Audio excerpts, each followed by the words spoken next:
In a chilling case out of Covington, Tennessee, 39-year-old elementary school teacher Alyssa McCommon was sentenced to 25 years in prison after pleading guilty to multiple charges of abuse against her students. What began as a single report of misconduct quickly revealed a pattern of predatory behavior that victimized at least 5 confirmed children and potentially as many as 21.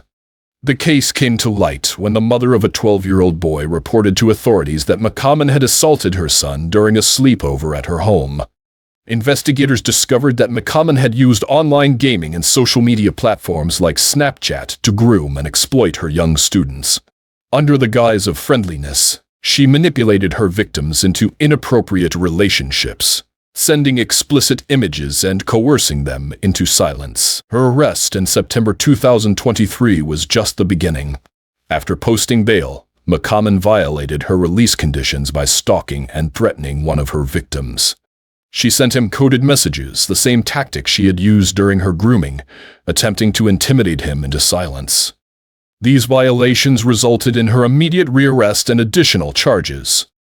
The most shocking revelation came when prosecutors presented a recorded phone call in which McCommon admitted to being pregnant with the 12-year-old victim's child. DNA tests confirmed the boy was the father, further cementing the horrifying reality of her crimes. McCommon ultimately pleaded guilty to charges including child statutory and exploitation. The plea deal allowed prosecutors to drop additional charges, but the severity of her crimes resulted in a 25-year sentence without the possibility of parole.